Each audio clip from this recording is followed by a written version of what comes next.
Usted está atrapado en el peor día de su vida. No es una pesadilla de la que pueda despertar, sino una realidad que, según un experimento mental, propuesto hace más de 100 años, tendría que repetir una y otra vez por toda la eternidad. Si esta idea le produce un terror paralizante o un rechazo instintivo, usted está experimentando lo que Friedrich Nietzsche consideraba el síntoma principal de una voluntad débil. El filósofo alemán no buscaba torturarnos con la idea del eterno retorno, sino lanzarnos un desafío definitivo.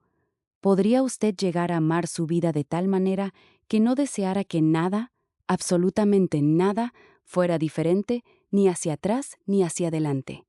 Esta es la esencia del amor fati, una expresión latina que se traduce literalmente como amor al destino y que representa, posiblemente, la postura existencial más vigorosa y al mismo tiempo más profundamente malentendida de la historia del pensamiento occidental.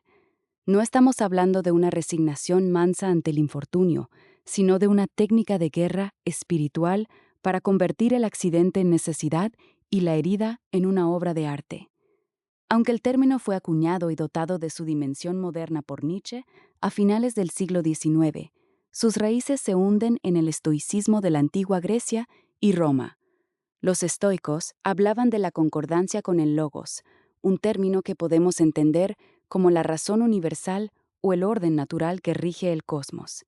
Para un estoico, la infelicidad no nace de los eventos externos, sino de la resistencia interna que oponemos a lo que ya ha ocurrido o a lo que no podemos controlar. Imaginaban al ser humano como un perro atado a un carro en movimiento. El perro puede elegir caminar voluntariamente al ritmo del carro, disfrutando del paisaje y manteniendo su dignidad, o puede elegir resistirse, ser arrastrado y terminar lastimado por la misma fuerza que de todos modos lo va a llevar al mismo sitio. El amor fati toma esta base de aceptación y la eleva a una potencia máxima. Nietzsche propuso este concepto en un contexto de profunda crisis de valores, cuando el surgimiento del nihilismo, esa sensación de que la vida no tiene un sentido intrínseco o una meta divina, amenazaba con paralizar al ser humano.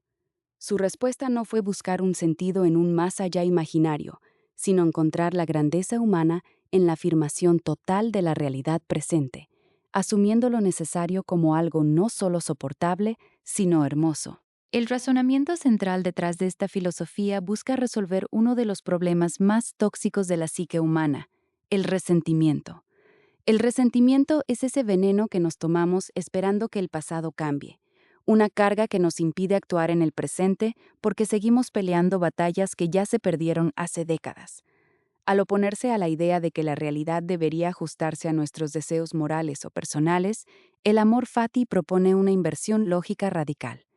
El sujeto no le pide a la vida que sea fácil o justa según sus estándares previos, sino que decide ajustarse a la realidad de tal manera que cada evento, por doloroso o trágico que sea, se convierta en una pieza indispensable de su propia afirmación vital. Es la diferencia entre quien se queja de que el viento sopla en contra y quien ajusta las velas para usar ese mismo viento para avanzar más rápido. Como bien sentó las bases el emperador romano Marco Aurelio, lo que impide la acción se convierte en el camino. Esta frase resume la idea de que los obstáculos no son interrupciones en nuestra trayectoria, sino el combustible mismo que necesitamos para forjar el carácter. Para comprender la magnitud de esta apuesta, debemos profundizar en el experimento mental del eterno retorno. Imagine que un demonio se le acerca en su momento de mayor soledad y le susurra el oído que esta vida, tal como la está viviendo ahora, y tal como la ha vivido, tendrá que vivirla innumerables veces más.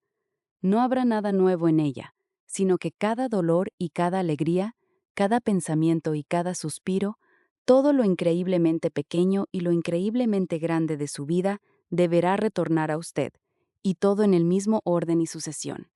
La pregunta de Nietzsche es si usted se desplomaría en el suelo maldiciendo al demonio que así habló, o si le respondería que nunca ha escuchado nada más divino. Esta es la prueba de fuego de la salud mental y espiritual, la capacidad de decir sí a la existencia sin excepciones. No es un sí condicionado a que las cosas mejoren, sino un sí que abraza el momento del fracaso con la misma intensidad que el momento del triunfo. En el siglo XX, Albert Camus aportó una visión complementaria desde lo que denominó el absurdo, esa tensión entre nuestra búsqueda de sentido y el silencio del universo. En su famoso ensayo sobre el mito de Sísifo, Camus describe al personaje mitológico condenado por los dioses a empujar una piedra hasta la cima de una montaña, solo para verla rodar hacia abajo una y otra vez por toda la eternidad. Sísifo es, para Camus, el héroe absurdo. Su victoria no consiste en lograr que la piedra se quede arriba, sino en el momento en que baja a buscarla de nuevo. Camus sostiene que Sísifo es feliz precisamente cuando acepta su destino sin esperanza de una recompensa celestial. Al amar su piedra, al amar su esfuerzo sin buscar un premio externo, Sísifo se rebela contra la desesperación y encuentra una felicidad que no depende del éxito, sino de la integridad de su propia voluntad frente a lo inevitable. Es una felicidad rebelde, que nace de no pedirle al mundo más de lo que el mundo puede dar. Es inevitable que este concepto genere un debate filosófico intenso, especialmente en torno a la tensión entre la libertad y el determinismo. El determinismo es la idea de que todo lo que ocurre está prefijado por causas anteriores y que, por lo tanto, no podríamos haber actuado de otra manera a como lo hicimos. Las críticas históricas más feroces argumentan que amar el destino podría conducir a una pasividad política o moral peligrosa. Si todo lo que ocurre es necesario y debemos amarlo, ¿acaso no estaríamos justificando la injusticia, la opresión o la miseria bajo la premisa de que lo que ocurre es simplemente lo que debe ser? Esta es una lectura errónea que confunde el amor fati con el fatalismo. El fatalismo es la creencia de que no importa lo que hagamos, el resultado será el mismo, lo que conduce a la inacción. El amor fati, sin embargo, es una postura vitalista. Sostiene que solo cuando dejamos de pelearnos con el hecho consumado del pasado, liberamos toda nuestra potencia de actuar para transformar el futuro. Al eliminar el gasto inútil de energía que supone lamentarse por lo que no puede cambiarse, el individuo recupera toda su fuerza para operar sobre lo que sí está bajo su control en el presente. Debemos ser extremadamente precisos en la distinción entre amor fati y resignación. La resignación es una derrota del deseo, un suspiro de agotamiento donde la persona se rinde ante la realidad porque se siente impotente y vencida. Es una actitud pasiva que nace de la debilidad. El amor fati, en cambio, es un exceso de deseo, una voluntad tan poderosa que es capaz de integrar incluso la resistencia para fortalecerse. Es comparable al atleta de alto rendimiento que no solo acepta el dolor del entrenamiento, sino que lo busca y lo ama porque comprende que ese dolor es el mecanismo exacto a través del cual sus músculos crecen. En la resignación, el mundo nos aplasta y nosotros nos hacemos pequeños. En el amor fati, nosotros nos tragamos el mundo entero, con sus espinas y sus flores, y lo digerimos para convertirlo en nuestra propia energía. No se trata de decir esto es lo que hay, con tono de queja, sino de declarar esto es exactamente lo que yo quería, con tono de conquista. Desde la perspectiva de la ciencia moderna, esta intuición filosófica encuentra un correlato sólido en la psicología de la resiliencia y en el concepto de reevaluación cognitiva. La reevaluación cognitiva es la capacidad mental de cambiar el impacto emocional de un evento al modificar la narrativa o el significado que le atribuimos. La neurociencia ha demostrado mediante estudios de imagen cerebral que esta práctica reduce significativamente la activación de la amígdala, que es el centro cerebral responsable de las respuestas automáticas de miedo y estrés. Al mismo tiempo, fortalece la corteza prefrontal, el área encargada de la toma de decisiones racional, la planificación y la regulación de los impulsos. Cuando una persona aplica los principios del amor fati ante un fracaso profesional, por ejemplo, está entrenando a su cerebro para no quedarse atrapado en el circuito del trauma. En lugar de procesar el error como una amenaza a su identidad que debe ser evitada o negada, lo procesa como un dato estructural, una información valiosa que se incorpora al sistema para mejorar su funcionamiento futuro. En la economía del comportamiento, esta filosofía tiene una aplicación directa para evitar la falacia del costo hundido. La falacia del costo hundido es esa tendencia humana tan común de seguir invirtiendo tiempo, dinero o emociones en un proyecto o relación que claramente no funciona, simplemente porque ya hemos invertido mucho en el pasado y nos duele reconocer la pérdida. Quien practica una aceptación radical de las pérdidas pasadas, bajo la lógica del amor fati, es mucho más capaz de soltar lo que ya no sirve y actuar de forma racional y eficaz en el presente.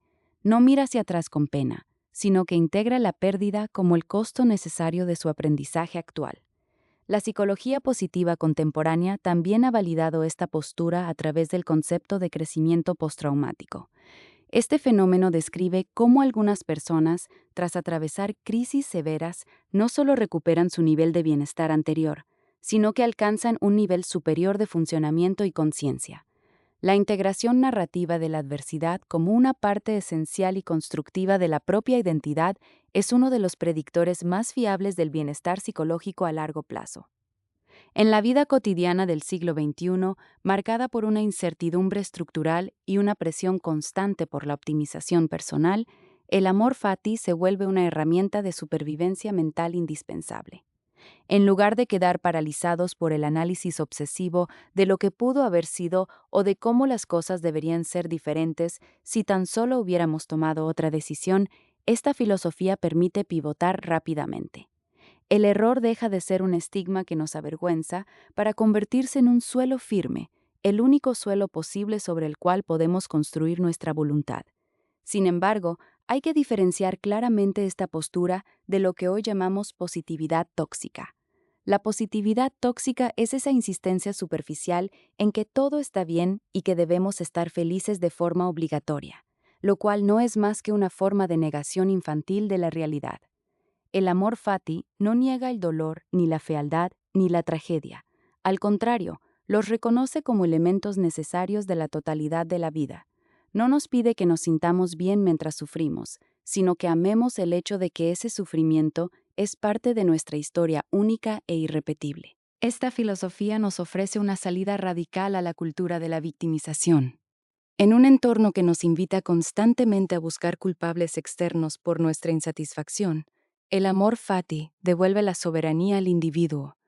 Transformar el destino de una carga impuesta en una elección personal es el acto de libertad más alto que un ser humano puede realizar. Al decidir amar su vida exactamente como es, usted deja de ser un espectador quejumbroso de su propia existencia para convertirse en el autor que asume cada giro inesperado de la trama como un elemento necesario para el desarrollo de su carácter. El amor fati no es un consuelo para los débiles, sino una disciplina para los fuertes que comprenden que la realidad no tiene la obligación de ser clemente con nosotros, pero nosotros sí tenemos la capacidad de ser creativos con la realidad.